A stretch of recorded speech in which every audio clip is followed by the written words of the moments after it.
नमस्कार स्टूडेंट्स, कैसे हैं आप। उम्मीद है आप अच्छे होंगे, स्वस्थ होंगे।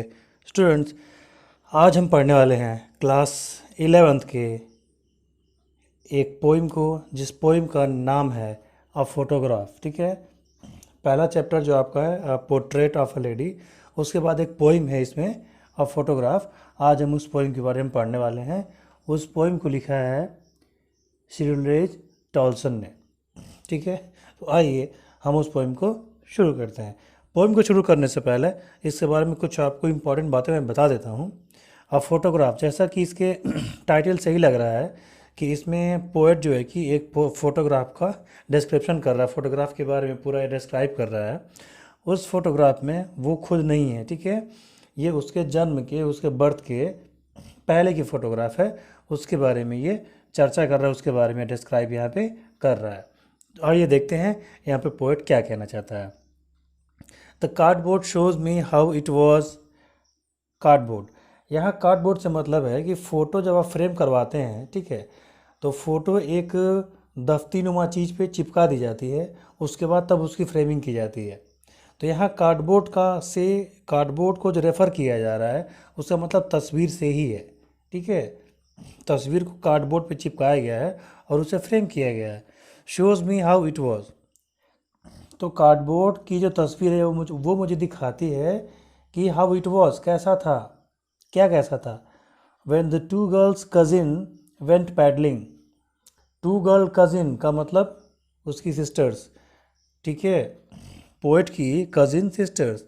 जब दो जब मेरी दो cousin sisters went paddling, paddling का मतलब छोटे छोटे कदमों से लड़खड़ाते हुए जब कोई चलता है तो उसको हम पैडलिंग कहते हैं।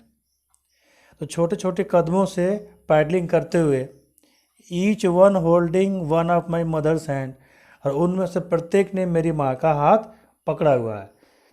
यानी उस तस्वीर को देखने से ये सारी जानकारी हमें मिलती है। हमें जानकारी क्या मिलती है कि उसमें राइटर की या पोएट की, हाँ पोएट नहीं, राइटर नहीं, पोएट की दो कजिन सिस्टर्स दिखाई देती हैं जो कि लड़खड़ाते हुए चलते हुए उनको तस्वीर में दिखाया गया, फोटोग्राफ में दिखाया गया है। और एक और हमको इम्पॉर्टेंट जानकारी मिलती है उससे, वो ये कि उस फोटोग्राफ में मेरी जो दोनों सिस्टर्स हैं, छोटी छोटी उम्र में छोटी हैं, ठीक है, वो मेरी मदर का हाथ पकड़े हुए हैं, एक एक हाथ पकड़े हुए हैं। And she the big girl, और उसमें से एक जो थोड़ी बड़ी लग रही है लड़की, सम 12 ईयर्स, वो कुछ 12 ईयर्स यानी 12 साल की है। All three stood still years और सो का मतलब बाकी भी उसी उम्र के आसपास हैं।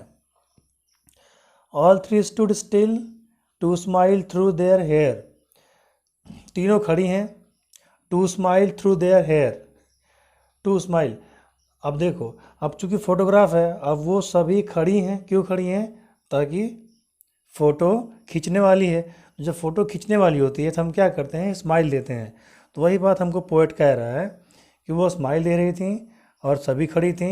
स्टिल का मतलब शांत होता है, पूरा वो फिक्स खड़ी थी, शांत खड़ी थी, हिल डुल नहीं रही थी, जो कि फ़ोटो खींचने के लिए इम्पॉर्टेंट कंडीशन होती है। जब फ़ोटो खींची जाती है तो फोटोग्राफ़र क्या बोलता है, या आप भी जब फ़ोटो खींच रहे हैं किसी की तो आप क्या बोलेंगे कि हिलिए डुलिए मत, हिलना डुलना मना होता है।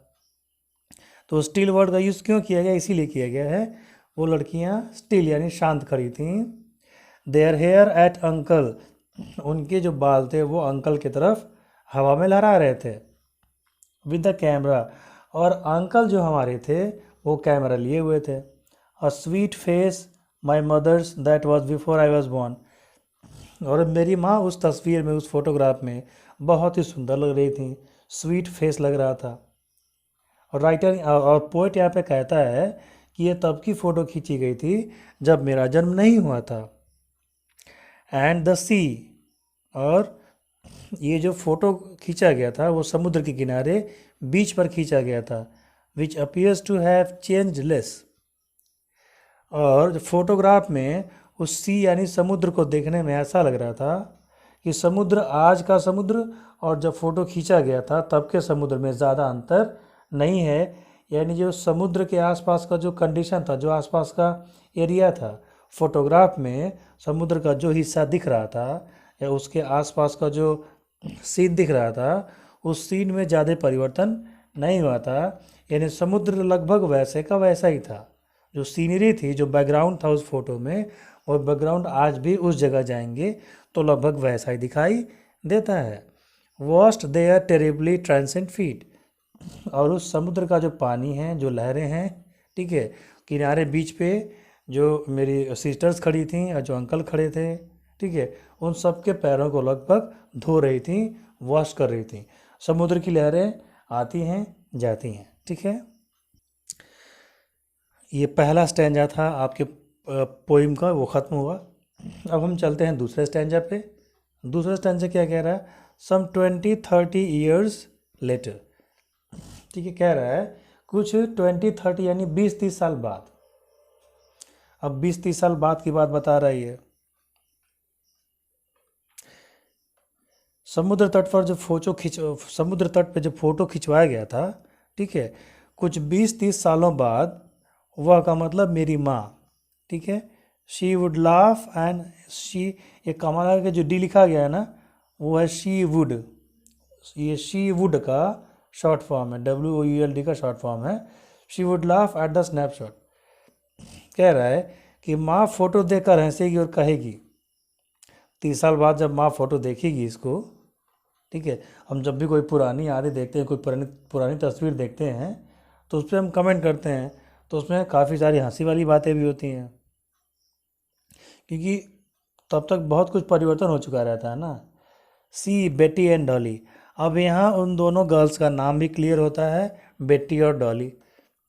जब मेरी माँ 20-30 साल बाद, फ़ोटो खींचने के डेट के 20-30 साल बाद उस फ़ोटो को जब दोबारा देखेंगी तो क्या कहेंगी? स्नैपशॉट का मतलब होता है फ़ोटो, स्नैपशॉट मतलब फ़ोटो। तो कहेंगी, देखो बेटी और डॉली को देखो, सी वुड से, and look how they dressed us for beach. देखो उन्होंने बीच पर जाने के लिए, फ़ोटो खिंचवाने के लिए कैसे कैसे कपड़े पहने हुए थे।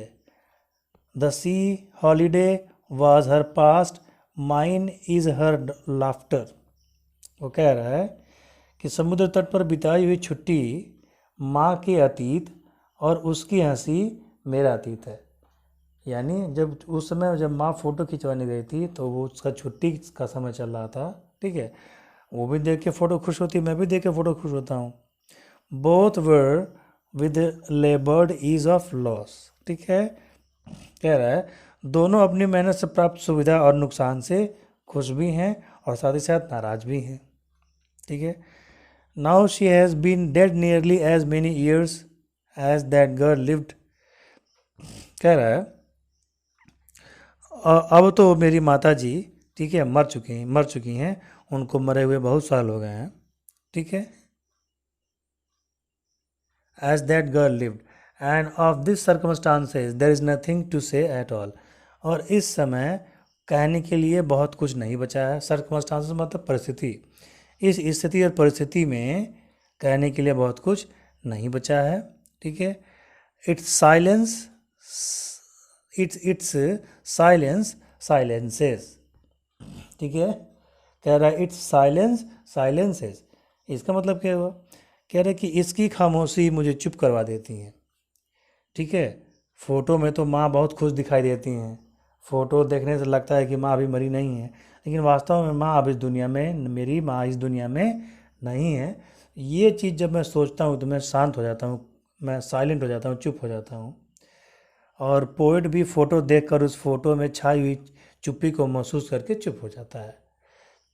और जब वो फ़ोटो देखता है, बार बार देखता है, तो उसे लगता है कि फ़ोटो जैसे साइलेंट है, वैसे उसकी ज़िंदगी भी साइलेंट हो गई, क्योंकि वो अपनी माँ को बहुत प्यार करता था। अब उसकी माँ अब इस फ़ोटो में नहीं है, उसकी माँ को मरे हुए बहुत साल हो गए, ठीक है। तो ये हुआ आपका पूरा का पूरा एक्सप्लेनेशन, ठीक है। अब दूसरी इंपॉर्टेंट बात जो मैं आपको बताना चाहता हूँ वो ये आइए इसमें देख लेते हैं कि कोई फिगर ऑफ स्पीच है कि नहीं। फिगर ऑफ स्पीच का मतलब होता है अलंकार, ठीक है। तो फिगर ऑफ स्पीच आपको लिखना भी पड़ता है जब आप एक्सप्लेन करते हैं, ठीक है, कभी कभी पूछ भी देता है आपको एग्ज़ाम में, ठीक है। आइए देखते हैं। फर्स्ट वाले में देखते हैं। अब एस जो आपका यहाँ पे है, एस वाला, ठीक है, एस यहाँ पे 2 बार रिपीट हुआ है तो इसको एलिट्रेशन कहते हैं, यानी अनुप्रास अलंकार कहते हैं। तो इन लाइन में आपका एलिट्रेशन है, ठीक है। वही देखते हैं फर्स्ट वाले स्टैंजा में क्या है आपका।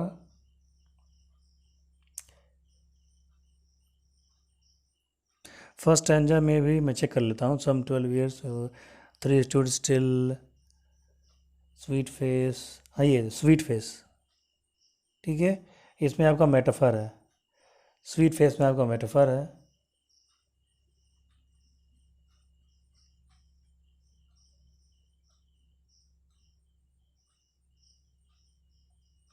ये देखिए, टेरिबली ट्रांसिएंट फीट, तो टेरिबली ट्रांसिएंट में यहाँ पे आपका एलिट्रेशन है।